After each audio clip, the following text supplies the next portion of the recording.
នៅក្នុងវីដេអូនេះខ្ញុំចង់បង្ហាញអ្នកទាំងអស់គ្នាពីការ design sculpture ឬក៏ជា artwork ដែលជាទូទៅយើងបានឃើញវាដាក់នៅតាមសួនសាធារណៈហើយនេះគឺជាទស្សនវិជ្ជាសួននៅម្ដុំផ្ទះខ្ញុំហើយខ្ញុំឆ្លងកាត់សួននឹងរាល់ថ្ងៃដោយសារតែវាមានទីតាំងនៅចំកណ្ដាលចង់និយាយថានៅចន្លោះកណ្ដាលផ្លូវពីផ្ទះខ្ញុំទៅកន្លែងធ្វើការអញ្ចឹងគឺខ្ញុំឆ្លងកាត់សួននឹងរាល់ថ្ងៃហើយ weekend នេះក៏ខ្ញុំចូលចិត្តមកអង្គុយលេងសួននៅទីតាំងកន្លែងហ្នឹងដែរហើយចាក់ស្ដែងយើងធ្លាប់ឃើញតែតងជាមួយនឹងប្រភេទ artwork អីហ្នឹងគឺគេចូលចិត្តដាក់តាំងនៅតាមសួនឬក៏តាមអីហ្នឹងគឺវាមានច្រើនមែនតើហើយខ្ញុំនឹកឃើញថាខ្ញុំចង់គូអីមួយឬក៏ខ្ញុំចង់ធ្វើអីមួយដែលវាមានលក្ខណៈរៀងប្លែកបែប artwork បែបអីដាក់នៅចំទីតាំងសួននៅកន្លែងហ្នឹងអញ្ចឹងណាអញ្ចឹងជាទូទៅគឺខ្ញុំតែងតែធ្វើការថតជាវីដេអូហើយដល់ពេលអញ្ចឹងទៅយើងចាប់ផ្ដើមចូលទៅមើលក្នុងវីដេអូហ្នឹងថាតើ frame មួយណាដែលយើងមើលទៅវាស្អាតឬក៏វាស័ក្តិសមជាមួយនឹងកន្លែងដែលយើងចង់ design ហ្នឹងអញ្ចឹងគឺខ្ញុំបាន frame កន្លែងនេះមួយដែលវាមានដើមឈើនៅចំកណ្ដាលហើយវាមានមនុស្សមានបងអង្គុយមានអីនៅសងខាងអញ្ចឹងគឺខ្ញុំចាប់ផ្ដើមធ្វើការ sketch ហើយការ sketch ហ្នឹងគឺខ្ញុំអត់មានចាំបាច់គិតច្រើនទេយើងអត់ចាំបាច់ថាយើងត្រូវ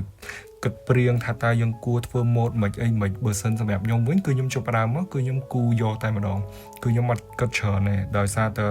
អានេះគឺវាជាការ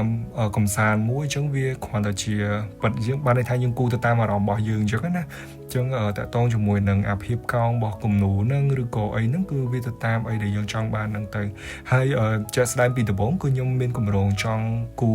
ជាប្រភេទដូចជាហាងសភៅតូចមួយឬក៏ប្រភេទជាហាងកាហ្វេតូចមួយនៅក្នុងសួនហ្នឹងប៉ុន្តែដោយសារតែខ្ញុំគូវាមានទំហំលក្ខណៈ scale វារៀងតូចពេកដល់ពេលអញ្ចឹងទៅគឺខ្ញុំគិតថាប្រហែលជាយើងធ្វើគ្រាន់តែជា sculpture តូចមួយបានហើយយើងអត់ចាំបាច់ធ្វើជាប្រភេទជា architecture ឬក៏អីទេប៉ុន្តែគាត់ថាការគិតការ sketch អីហ្នឹងក៏យើងវាជាផ្នែកមួយនៃផ្នែកស្ថាបត្យកម្មដែលដោយសារតែយើងជាស្ថាបត្យករអញ្ចឹងក៏ការ sketch ហ្នឹងក៏វាជួយឬក៏វាជួយបដិគំនិតឬក៏ហាត់វឹកហាត់ការគិតរបស់យើងឲ្យបានល្អដែរអញ្ចឹងបន្ទាប់ពីការ sketch ហ្នឹងទៅគឺយើងចាប់ផ្ដើមគិតថាយើងគួរប្រើពណ៌អីអញ្ចឹងគឺខ្ញុំចង់ប្រើពណ៌បៃតងដោយសារតែវាអាចនឹង reflect ជាមួយនឹងធម្មជាតិខាងក្រៅឬក៏អាចជាមួយនឹងដើមឈើជុំវិញនៃអីអញ្ចឹងទៅវាធ្វើឲ្យអា sculpture ហ្នឹងវាមានពណ៌បៃតងនៅក្នុងហ្នឹងអញ្ចឹងហើយខ្ញុំចង់តែប៉ុតពីដំបូងហ្នឹងគឺខ្ញុំចង់គូឲ្យវាមានទឹកមានអីព័ទ្ធជុំវិញដើម្បីឲ្យវាមាន reflection ទឹកហ្នឹងចូលទៅក្នុងបានន័យថាវាមាន reflection ទឹកនៅ floor នៅអីចឹងប៉ុន្តែដល់ពេលខ្ញុំធ្វើការ render ចឹងទៅគឺវាអត់មានចេញអីដូចដែលយើងចង់បានទេប៉ុន្តែគាត់ថាគឺវាបានធ្វើជារូបមួយដែលយើងគិតថាយើងអាចទទួលយកបានដែរហើយតកតងជាមួយនឹងប្រភេទ material ទៀតគឺខ្ញុំចង់ធ្វើវាលក្ខណៈដូចជាប្រភេទ aluminum ឬក៏ប្រភេទ stainless steel ដោយសារតែអាប្រភេទហ្នឹងគឺជាទូទៅយើងឃើញច្រើនមែនតើតកតងជាមួយនឹងប្រភេទ sculpture ប្រភេទអីចឹងគឺគេប្រើតែប្រភេទ material បែបហ្នឹងឯងដោយសារតែវាងាយស្រួលក្នុងការធ្វើហើយភាពកោងភាពអីហ្នឹងក៏គេធ្វើបានស្រួលដែរហើយជាក់ស្ដែងនេះគឺជា hook sketch ដែលខ្ញុំបានហើយខ្ញុំធ្វើការ render ហើយ render រូបទី1នេះគឺខ្ញុំពេញចិត្តដែរដោយសារតែវាលក្ខណៈជាប្រភេទ stainless steel ដែលខ្ញុំចង់បានហ្នឹង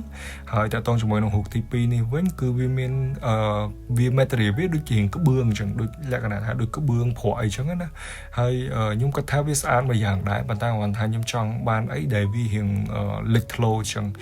ដល់ពេលមួយនេះវិញវាជាប្រភេទ stainless steel ដែលខ្ញុំចង់បានហ្នឹងហើយវាមានពណ៌បៃតង blend ជាមួយនឹងពណ៌នឹងទៀតអញ្ចឹងខ្ញុំពេញចិត្តមែនតើហើយនេះវិញគឺខ្ញុំសាកជាមួយនឹង material ឈើប៉ុន្តែវាស្អាតដែរប៉ុន្តែវាអត់សូវលេចធ្លោដោយអានេះដែលខ្ញុំចង់បានចឹងមកមើលជាមួយនឹងវីដេអូ animation តាក់ទងជាមួយនឹង sculpture នឹងទាំងអស់គ្នាថាតើវាមានទម្រង់បែបម៉េចមើលទៅគឺវាមានលក្ខណៈប្លែកមួយយ៉ាងដែរបើយើងដាក់នៅក្នុងសួនអញ្ចឹងទៅ